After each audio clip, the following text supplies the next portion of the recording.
context here.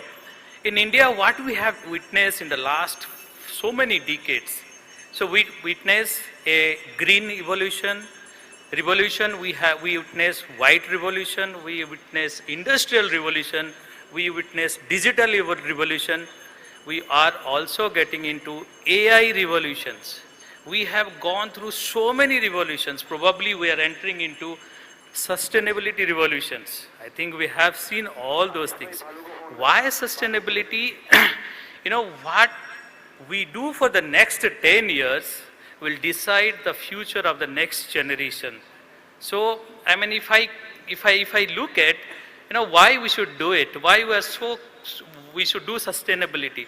Believe me, this is a biggest business opportunity at this moment. So this business opportunity not only brings some dollars in your business, but also serve the nation as a whole, that the planet as a whole. So this will create values. This will also serve the humanity. I think with that note, what do we expect from this session? We expect, we have the eminent speaker who is going to speak on the scientific approach to PCRs. We also have speakers who is going to speak about the EPR and ERP and PCR opportunities in these areas. So with that, I would like to call upon our first speaker, Mani. Mani is actually a co-founder and CEO of Banyan Nation, and he has studied in NIT Warangal and went into US to study MS and also MBA. I think he has both local as well as global the experience, and probably he is going to throw some lights on sustainability on this. Thank you so much.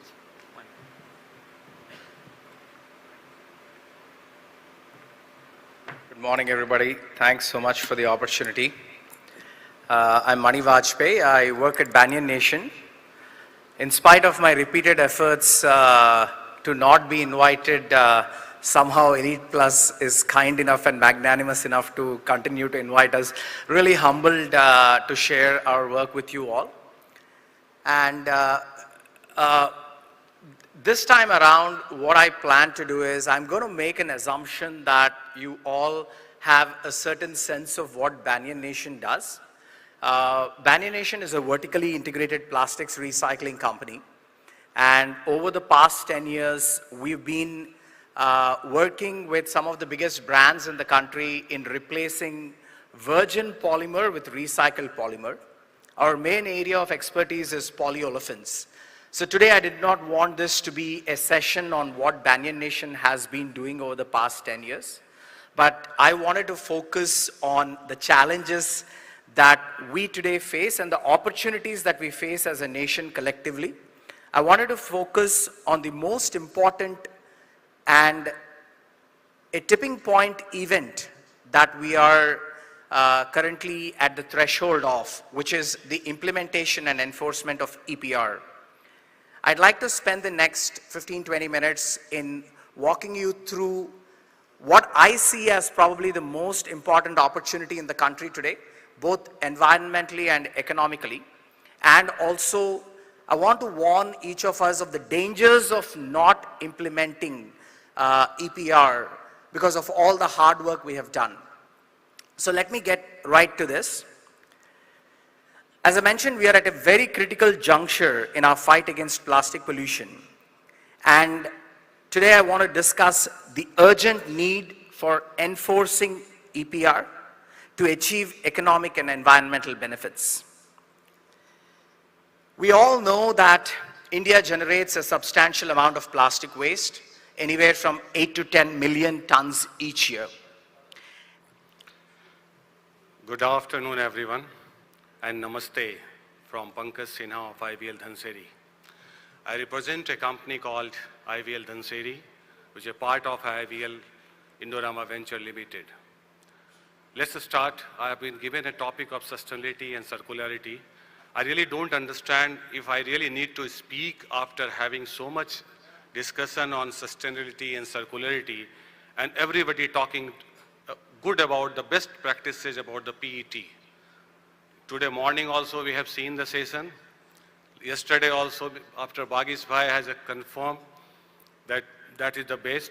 And thanks to Nidhi and the entire Elite Plus for inviting me. And yes, I also echo with what Rajesh Mishra has said yesterday, that the voting percentage can be increased if you give it to Nidhi and team, who will make sure that you agree for attendance, you agree to percent, and you actually make it to happen. Other to some of the industry peer group who has pushed me to speak. So,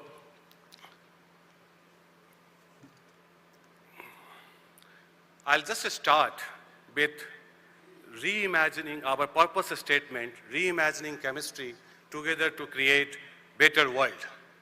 Doesn't it sound like a sustainability definitions? Yes, it is. Those of who does not know what IVL is, although many of us who is present in this hall, more or less related with the PET industry, so they are aware. But IVL, Indorama Venture, is largest PET resin manufacturing company. So you pick up any of these PET bottles globally, 1 in 5 is made by Indorama Venture Limited resin, IVL resin. 1 in 2 premium diaper, baby premium diaper by IVL fiber. 50% market share globally. 1 in 4 globally tire cord fabric is by IVL fiber, and 1 in 4 airbags which is used in the automobile is by the IVL fiber. And there are a lot of if and buts around EPR. So today I will be demystifying it for all of you. I will be solving a lot of myths around it, and one by one I'll directly get into what is EPR, how does it impact you as a producer of injection molding, PET, and the plastic packaging industry. Before getting into it, I would just wanted to start with one sentence which I every time say. Plastic is not a problem. The plastic waste is. Because plastic is a miraculous product which has happened to solve a lot of problems. But yes, plastic waste is equivalently a bigger problem if not managed well. One clear example is PET, which is today, as everybody said, and my co-panelists and co-speakers are already focused on it. PET has been collected at 80 to 90%, and there has been a good recycling rates. But still, the work is undone. There are a lot more to do. So without any further ado, let me get into the presentation and explain what is EPR.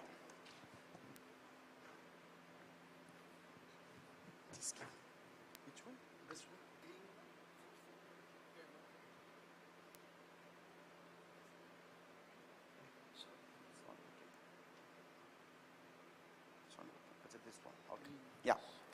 So this regulation of EPR was introduced under plastic waste management rules in 2016. I'll not take much time here, just Mani has already focused on it, but just to tell you how it has progressed from 2016 to 2024. The regulation was first introduced in 16, until 2021, I would say by end of the 2021, it was still going through a lot of amendments, काफी changes, a lot of ambiguities and unclarity was there, and there are a lot of duplication issues wherein brand was also taking the obligation, and the producers, the packaging manufacturers were also getting obligated. So taking into all those accounts, and everything was offline until 2021, only around 300 PIBOs were registered with the government. Post 2021, the key point, turning point which happened, where in 2022 they came out with the EPR guidelines, the clear SOP, clear plan of action, and that is how there is a substantial turnaround of EPR implementation. In fact to that, today there is more than 25,000 companies are registered. It's a mandated rule. Everything is managed through the portal. There is an online portal which manages the whole reporting of the whole plastic value chain, which I will be explaining you in the